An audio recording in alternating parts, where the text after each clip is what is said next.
غالی رافضی اور خاص طور پہ اخباری شیعہ حضرات کا یہ دعویٰ ہے کہ اہل سنت اپنی صحیح و سند روایات سے قرآن مجید فرقان حمید کی حفاظت ثابت نہیں کر سکتے، تو ان کو کیا حق پہنچتا ہے کہ ہم سے یہ مطالبہ کریں کہ ہم ائمہ اہل بیت کے نام جو ہے قرآن مجید سے دکھائیں؟ قرآن پاک حدیثوں کا محتاج ہی نہیں. ہمارا مقدمہ ہمارے اعتبار سے سمجھیں، ہم نے کب دعویٰ کیا ہے کہ قرآن کو احادیث کی ضرورت ہے؟ قرآن تو تواتر، عملی تواتر اور اجماع سے ٹرانسفر ہو رہا ہے. کس حدیث کی کتاب میں پورا قرآن لکھا ہوا ہے؟ چند ایک آیتیں تو لکھی ہوئی ہیں بخاری میں بھی مسلم میں بھی. قرآن کس حدیث کی کتاب میں لکھا ہوا ہے؟ قرآن تو ایک پیرلل سے اللہ تعالیٰ نے اجماع امت کے ذریعے اس کی حفاظت کی ہے، عملی تواتر کے ذریعے حفاظت کی ہے، وہ چل رہا ہے. اور قرآن پہ پوری امت کا اتفاق ہے. ہم دلیل اس وقت مانگتے ہیں جب دو رائے ہیں. اگر مسلمانوں میں قرآن کے حوالے سے کوئی دو رائے ہیں تو پھر آپ بات کریں. رہ گیا جو ائمہ کرام کا یہ موقف، انہوں نے جو عقیدہ ڈیوائز کیا ہے امامت کا، تو کیا یہ امت کی اکثریت اس عقیدے کو مانتی ہے؟ تو پھر اجماع تو ہے ہی نہیں اس عقیدے کے اوپر. تو جب اجماع نہیں ہے تو اس کا مطلب ہے یہ ایگریڈ اپان ہے ہی نہیں ہے. ٹھیک ہے، ہم تو نہیں مانگتے کہ اپنی صحیح سند روایتوں سے پیش کریں. ہم کہتے ہیں قرآن میں جڑ دکھائیں عقیدہ امامت کی.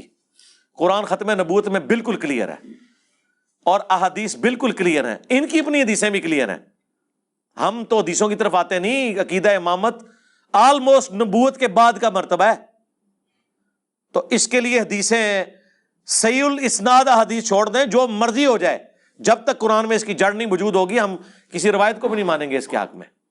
ہم کہتے ہیں قرآن سے ثابت کریں عقیدہ امامت. اور یہ جو الزام عائد کرتے ہیں کہ اہل سنت ہمارے پہ چڑھائی کرتے ہیں، جبکہ اہل سنت کی روایات ایسی صحیح سند موجود ہیں کہ نعوذ باللہ استغفر اللہ اس میں نقصان ہے، قرآن پاک کا نقصان ہوا ہے نعوذ باللہ جمع سے قبل. یہ جو غالی رافضی اعتراض کرتے ہیں، اگر وہ اعتراض ہماری کتابوں سے کر رہے ہیں پھر روایت ہماری کتاب سے پوری پیش کریں. وہ منطقی انجام تک پہنچی ہوئی ہیں چیزیں. مثلاً یہ پیش کرتے ہیں صحیح بخاری سے کہ جب حضرت ابوبکر کے دور میں زید ابن ثابت کی ڈیوٹی لگائی گئی جنگ یمامہ کے بعد، تو قرآن کی ایک آیت ان کو نہیں مل رہی تھی، تو حضرت خزیمہ بنت ثابت انصاری کے پاس وہ ریٹن فارم میں ملی. اس ایک کی گواہی دو کے برابر لی گئی، کیونکہ نبی الاسلام نے ان کے بارے میں فرمایا ہوا تھا کہ اس اکیلے کی گواہی بھی دو کے برابر لینی ہے. یہ حضور کا معجزہ حضور کی وفات کے بعد ظاہر ہوا. وہ کہتے ہیں دیکھیں گمی ہوئی تھی. اللہ کے بندو، گمی ہوئی چیز وہ ہوتی ہے جو لوگوں کو معلوم ہوتی ہے کہ یہ گمی ہوئی ہے.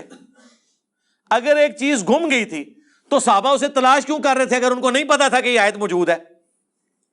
اپنی عقل ہی. اگر میں کہوں کہ قرآن میں سورہ یاسین کی ایک آیت ہے جو گم گئی ہے تو آپ مجھ سے پوچھیں گے کون سی والی آیت؟ میں کہوں گا یہ آیت. تو اس کا مطلب ہے گمی تو نہیں، وہ ہے. ٹھیک ہے، سمجھ رہے ہیں آپ میری بات؟ سمجھ رہے ہیں نا؟ ہاں ہاں، یہ والا ہے. سمجھ رہے ہیں نا؟ ہاں یہ والا ہے. نہیں یہ وہ والا ہے. نہیں یہ بات نہیں ہے وہ جو آپ سمجھ رہے ہیں. ٹھیک ہے، وہ جو منا بھائی نے کہا نہیں، وہ بیسیکلی رسول اللہ کے نوٹس تلاش کر رہے تھے کہ نبی علیہ السلام نے جو وحی میں لکھوائی تھی نا وہ آیات، حضور کی لکھوائی بھی کہیں سے مل جائے. صحابہ کو تو زبانی یاد تھی اور وہ آیتیں پڑھتے تھے کہ یہ آیت ہمیں حضور نے سکھائی ہے سورۃ الاحزاب کے اندر، یا ایک روایت میں ہے سورہ التوبہ کی آخری دو آیات لقد جاءکم رسول من انفسکم. صحابہ کہتے تھے حضور نے قرآن کے طور پہ ہمیں سکھائی ہے، ہم نے زبانی صرف جنگ یمامہ والے حافظ تو نہیں تھے نا. حضرت علی حافظ قرآن نہیں تھے، حضرت ابوبکر حافظ قرآن تھے. انہوں نے قرآن، ابن مسعود موجود تھے، باقی تو جنہوں نے 70 صورتیں بخاری مسلم میں حضور کے پیچھے نماز میں یاد کی ہوئی تھی. ٹھیک ہے، یہ لوگ موجود تھے.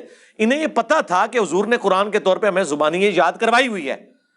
یہ تو اسی طریقے سے ہے کہ ایک وہ شخص جسے نہ پتا ہو کہ یہ آیت کہاں لکھی ہے مجھے آ کے بتائے کہ بتاؤ قرآن میں کہاں لکھی ہے، میں نے تو بہت ڈھونڈی آیت نہیں ملی.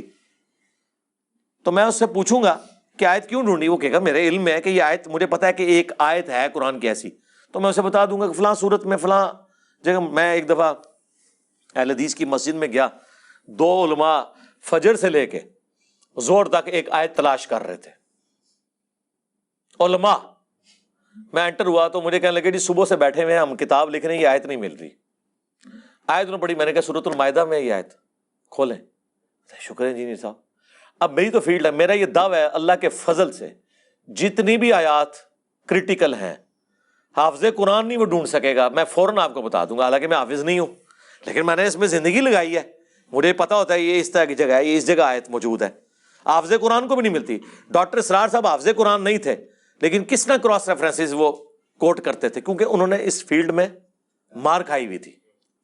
تو وہ اب یہ نہیں کہ ان کو صبح سے نہیں ملی تو گم گئی ہے، گمی نہیں، بیچ میں موجود تھی انہیں.